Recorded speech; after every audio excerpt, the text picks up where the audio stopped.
पवित्र पोर्टलद्वारे तिसरी टेट होईल का आणि ती कधी होणार आहे?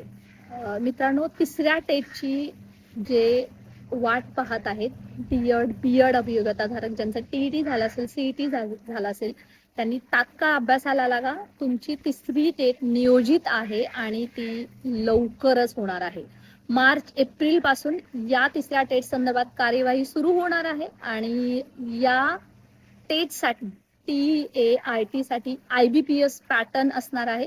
यासाठी तुम्ही IBPS पॅटर्न नुसार अभ्यासाच्या कामाला लागा. तिसऱ्या टेटमध्ये 100% पदभरती होणार आहे, त्यामुळे जास्तीत जास्त जागा निघतील अशी आशा करूया. कंत्राटी शिक्षक भरती तोपर्यंत कायमस्वरूपी त्या जागावरती शिक्षक घेतील आणि यासाठी तुम्ही आतापासून कामाला लागा. येणाऱ्या काळामध्ये जेव्हा पवित्र पोर्टलद्वारे तिसरी टेट होणार आहे, त्यामध्ये जे प्रिफरन्सेस आहेत ते मात्र जिल्हावाईज देण्यात येणार आहेत आणि तुमच्या जिल्ह्यामध्येच तुम्हाला नोकरी करण्याची संधी मिळणार आहे.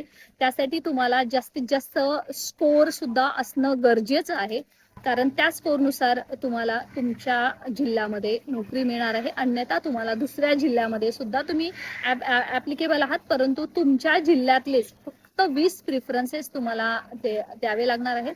आणि हे प्रिफरन्सेस देत असताना तुम्ही प्रत्येक गोष्टीचा विचार करणं गरजेचं आहे की ते तुमच्या जिल्ह्यामध्ये देत असताना ती तुमच्या जवळपासची शाळा आहे. जर तुम्ही मेरिटोरियस असाल तर मात्र तुम्हाला तुमच्या जिल्ह्यातीलच शाळा भेटू शकते, आस्थापना भेटू शकते, झेडपी भेटू शकते, मनपा भेटू शकते. याच्यासाठी आत्तापासून कामाला लागा. परीक्षाही नियोजित आहे, त्या संदर्भात नोटिफिकेशन नक्कीच येईल. कोर्टामध्ये सध्या या संदर्भात राज्य सरकारला प्रिडिंग द्यावं लागणार आहे की नोव्हेंबर-डिसेंबर मध्ये जे शिक्षक भरती संदर्भात तिसरी टेट होणार होती, नोटिफिकेशन येणार होतं, त्याच्या संदर्भात काय झालं. आता जेव्हा राज्य सरकार कोर्टामध्ये हे मांडणार आहे तेव्हा मात्र नक्कीच मांडेल की तिसरी टेट बद्दल त्यांचे सध्याचे काय नियोजन आहे.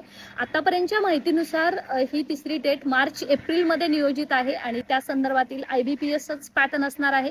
जिल्हा निहाय शिक्षक भरती असणार आहे. याच्यामध्ये बदल होतील तर तुम्हाला चॅनलवरती नक्की समजेल. की तोपर्यंत तुम्ही अभ्यासाला जरूर लागा आणि IBPS पॅटर्नचा जास्तीत जास्त सराव करा. पाठीमागचे क्वेश्चन पेपर मिळत असतील तर ते सोडवा आणि जास्तीत जास्त स्कोर कसा मिळेल याच्यावरती भर द्या. TETचा निकाल लवकरच लागणार आहे आणि तिसऱ्या टेटची कार्यवाही सुद्धा होणार आहे. निराश होऊ नका, पॉझिटिव्ह राहूया आणि शिक्षक भरतीमध्ये नक्की चांगला स्कोर शिक्षक भरतीच्या तिसऱ्या टेटसाठी यायला हवाच.